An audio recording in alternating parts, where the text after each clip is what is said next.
Vampire the Masquerade Bloodlines 2 has been an absolute nightmare so far. We know that they wanted to put $30 day one DLC into the game. We know that they're modernizing their character designs, and while they have walked back on some of the previous decisions they had announced, people are still furious. And not only does this game look like its pre-orders are pretty rough, but we also know that the media is now saying that it is not fun to play.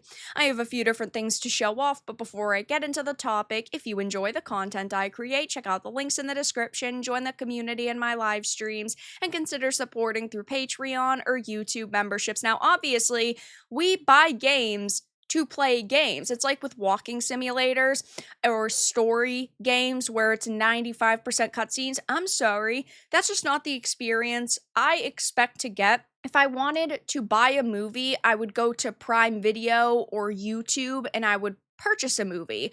But I want deep combat systems, rich, innovative combat systems. I want to have fun when I'm playing my games, and apparently Bloodlines 2 doesn't provide that, because now even the Access media is saying it's got some major problems like awkward combat stealth and traversal undermines the game's narrative flair. Now, this title has already faced a massive amount of backlash.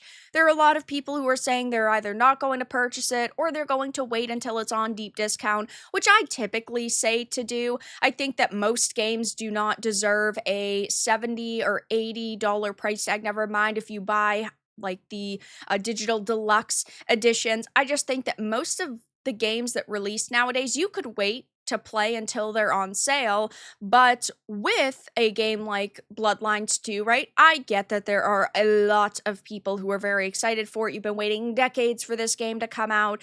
There's been so many problems surrounding it, and you just want to support developers who have put so much hard work and effort into the game. And I'm definitely not going to sit here and say to not buy it. You're an adult who can do what you want with your money, but just be aware that this game apparently is not fun. So it says a certain kind of person is going to fall completely in love with Vampire the Masquerade Bloodlines 2, playing through a new hands-on demo showing off more of its dark version of Seattle. I'm struck by how much it nails the atmosphere of the original tabletop RPG, which, by the way, I love the original tabletop RPG, which is why I care so much about the Masquerade Bloodlines 2, though at the same time, I am not willing to buy a game that is trash. If you were a goth kid in the 90s, you are going to feel completely at home. Between two preview builds, I've now played about 3 hours of the game, and in terms of its authenticity, I'm sold. From the moonlit streets to the booty fashion to the derelict mansions of Art Deco apartments, it couldn't feel more like a world where sexy, cool vampires would be at home.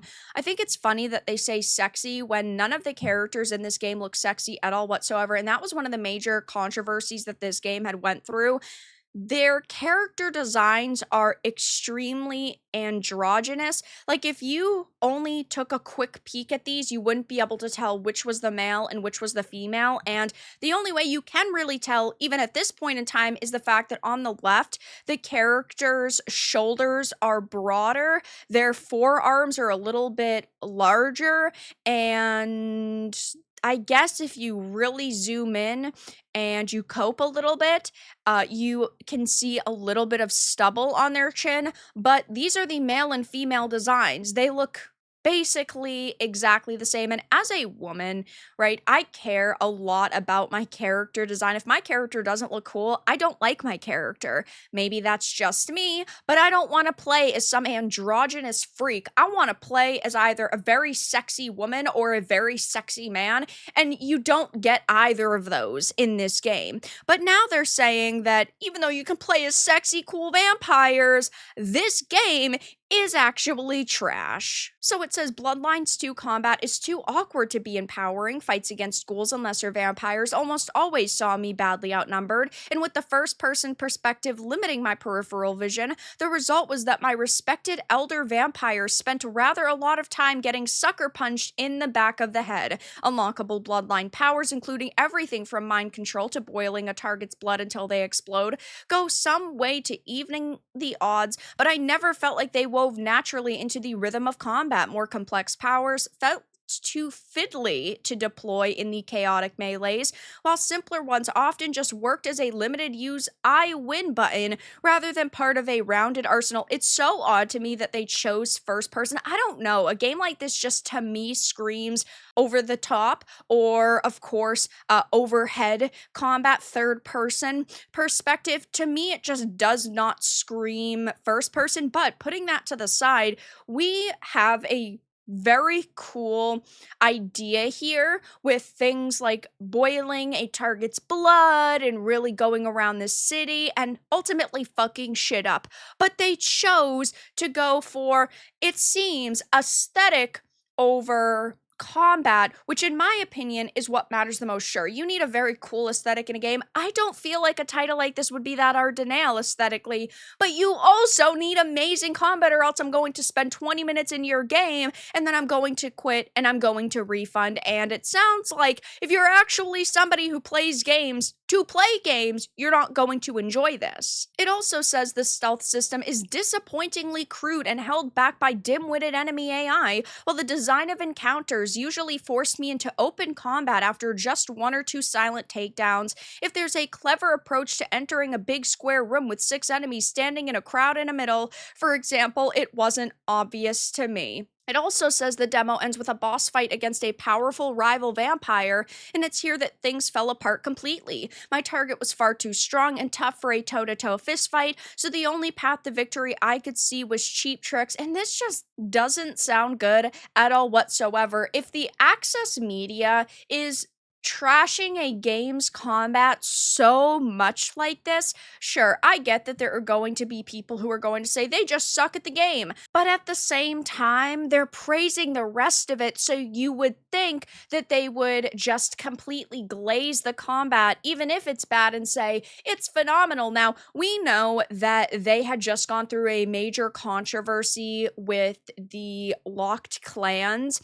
They actually refunded all PS5 premium editions following the backlash over the paywalled clans, which ultimately is good, but at the same time, they shouldn't have made this decision in the first place. So the Bloodlines 2 publisher Paradox was rethinking their plan to charge for 2 of the 6 playable clans in the game following community feedback, and this is why it's so important we speak up when we are upset. We voice how unhappy we are, we take to social media, we make posts on X, we make videos on YouTube, we share YouTube videos, and this is a big reason why my channel is what it is today and why I fight for consumers, because we have been pushed around so much over the past couple of years and basically scammed by companies in the video game industry that we do all need to speak up as much as possible. And while the Steam numbers are not looking god-awful right now, they still aren't looking particularly strong. It's number 12 in the top wish lists, but wish list saves doesn't necessarily mean that it's going to be a success,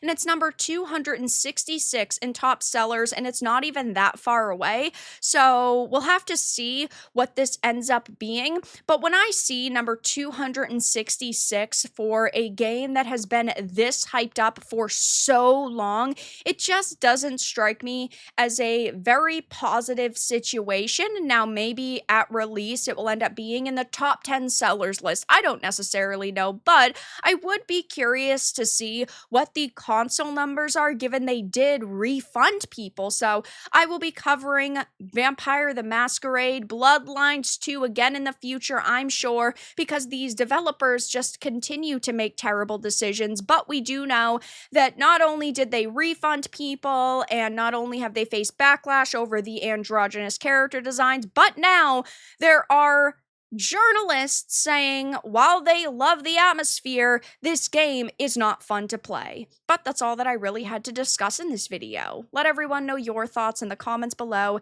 If you found this important and informative, make sure to give it a like, and if you didn't, give it a dislike. I appreciate your support either way, but I'll talk to you all again in the next video really soon.